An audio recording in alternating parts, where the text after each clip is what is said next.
Wali Songo atau Sembilan Wali adalah tokoh Islam yang dihormati di Indonesia, khususnya di Pulau Jawa, karena peran historis mereka dalam penyebaran agama Islam di Indonesia.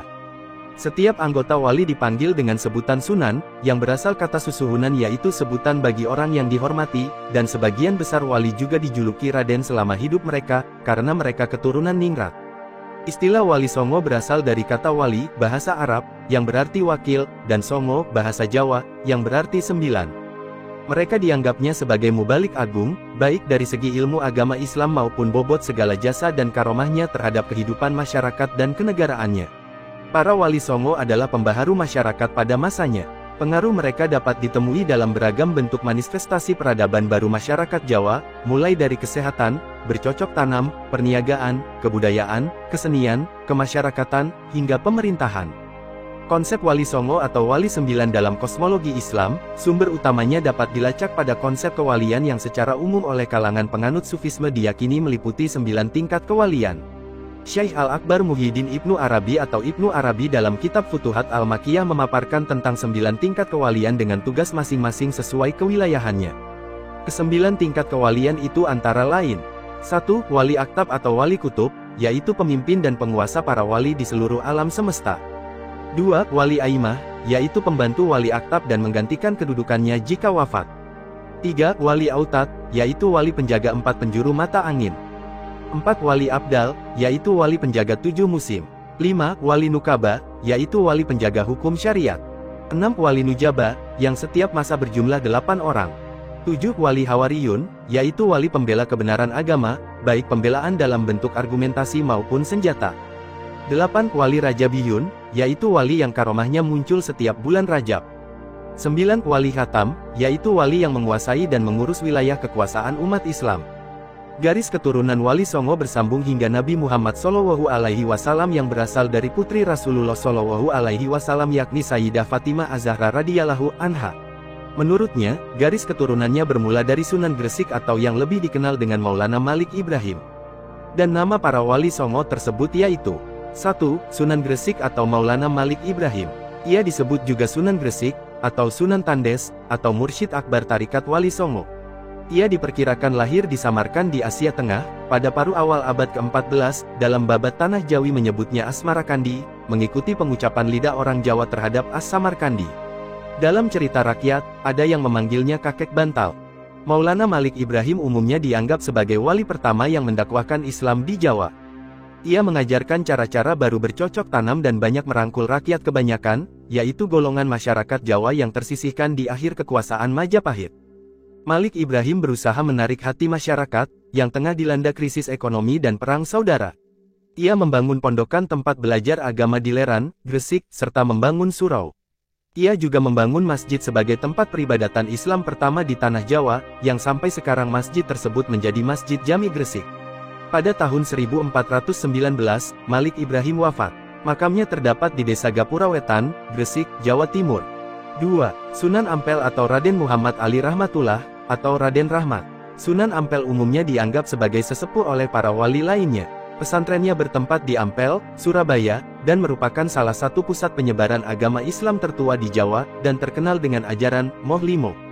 Makam Sunan Ampel terletak di dekat Masjid Ampel, Surabaya. 3. Sunan Bonang atau Maulana Makdum Ibrahim. Sunan Bonang banyak berdakwah melalui kesenian untuk menarik penduduk Jawa agar memeluk agama Islam.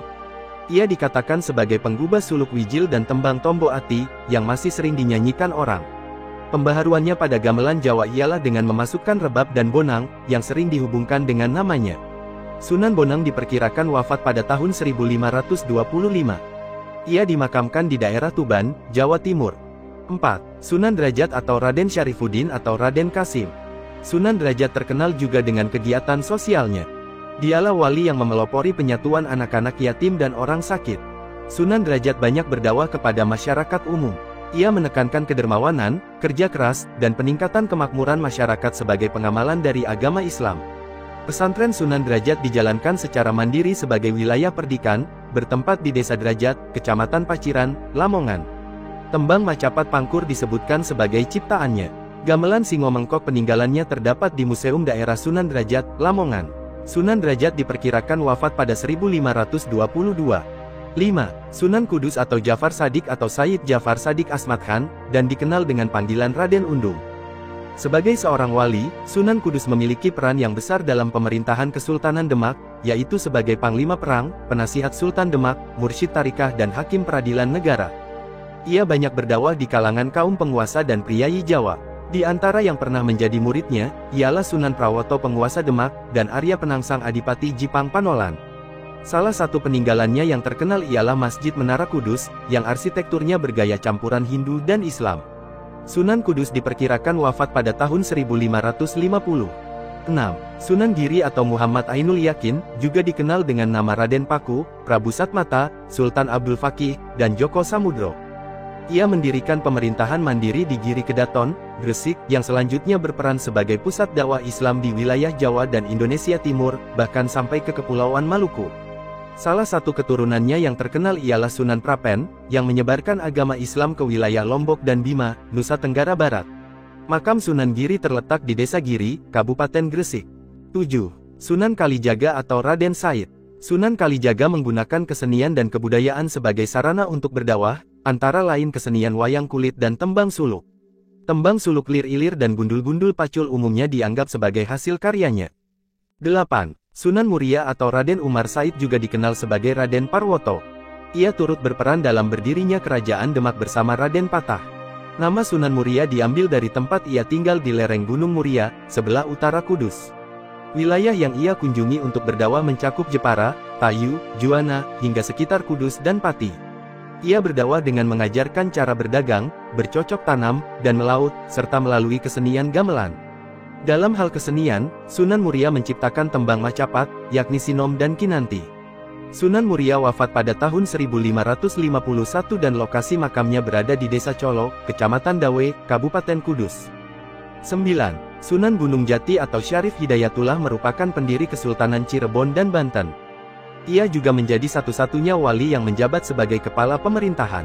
Ia berasal dari Pasai, Aceh yang kemudian singgah di Jawa Barat sepulangnya dari Mekah. Sunan Gunung Jati melakukan pendekatan budaya untuk menyebarkan agama Islam di Jawa Barat. Ia juga mendekati masyarakat dengan membangun berbagai infrastruktur di wilayah kepemimpinannya. Sunan Gunung Jati wafat pada tahun 1968 dan dimakamkan di puncak Bukit Sembung yang berlokasi di pinggirian kota Cirebon. Majelis dakwah yang secara umum dinamakan Wali Songo, sebenarnya terdiri dari beberapa angkatan. Para Wali Songo tidak hidup pada saat yang persis bersamaan, namun satu sama lain mempunyai keterkaitan erat, baik dalam ikatan darah atau karena pernikahan, maupun dalam hubungan guru-murid. Bila ada seorang anggota majelis yang wafat, maka posisinya digantikan oleh tokoh lainnya. Adapun tokoh-tokoh pendahulu Wali Songo antara lain, Syekh Jumadil Kubro. Syekh Jumadil Kubro adalah Maulana Ahmad Jumadil Kubra. Tokoh ini sering disebutkan dalam berbagai babat dan cerita rakyat sebagai salah seorang pelopor penyebaran Islam di tanah Jawa. Makamnya terdapat di beberapa tempat yaitu di Semarang, Trowulan, atau di Desa Turgo, dekat Pelawangan, Yogyakarta. Belum diketahui yang mana yang betul-betul merupakan makamnya. Syekh Datuk Kahfi. Syekh Datuk Kahfi merupakan guru dari Pangeran Walang Sungsang dan Nyai Rara Santang, Syarifah Mudaim, yaitu putra dan putri dari Sri Baduga Maharaja Prabu Siliwangi, Raja Kerajaan Pajajaran, Jawa Barat.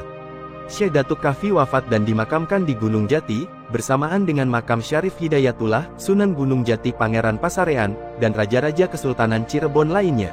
Syekh Nurjati adalah tokoh utama penyebar agama Islam yang pertama di Cirebon. Tokoh yang lain adalah Maulana Maghribi, Pangeran Mahdum, Maulana Pangeran Panjunan, Maulana Pangeran Kejaksan, Maulana Syekh Bantah, Syekh Majagung, Maulana Syekh Lemah Abang, Mbakuwu Cirebon Pangeran Cakrabuana, dan Syarif Hidayatullah.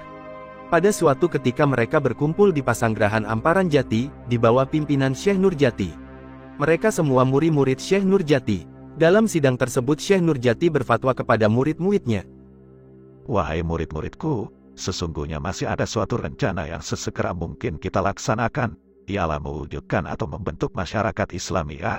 Bagaimana pendapat para murid semuanya dan bagaimana pula caranya kita membentuk masyarakat Islamiyah itu? Para murid dalam sidang mufakat atas rencana baik tersebut. Syarif Hidayatullah berpendapat bahwa untuk membentuk masyarakat Islam sebaiknya diadakan usaha memperbanyak tablik di pelosok dengan cara yang baik dan teratur. Pendapat ini mendapat dukungan penuh dari sidang, dan disepakati segera dilaksanakan. Sidang inilah yang menjadi dasar dibentuknya organisasi dakwah Dewan Wali Songo. Walaupun masih ada pendapat yang menyebut Wali Songo adalah keturunan Samarkand Asia Tengah Champa atau tempat lainnya, namun tampaknya tempat-tempat tersebut lebih merupakan jalur penyebaran para mubalik daripada merupakan asal-muasal mereka yang sebagian besar adalah kaum Sayyid atau Syarif. Beberapa argumentasi yang diberikan oleh Muhammad Al-Bakir, dalam bukunya Tarikah Menuju Kebahagiaan, mendukung bahwa Wali Songo adalah keturunan Hadramaut, Yaman. Dalam penyiaran agama Islam ke Indonesia, adalah dari orang-orang Sayyid Syarif. Dengan perantaraan mereka agama Islam tersiar di antara raja-raja Hindu di Jawa dan lainnya. Selain dari mereka ini, walaupun ada juga suku-suku lain Hadramaut, yang bukan golongan Sayyid Syarif tetapi mereka ini tidak meninggalkan pengaruh sebesar itu. Hal ini disebabkan mereka kaum Sayyid Syarif adalah keturunan dari tokoh pembawa Islam Nabi Muhammad SAW.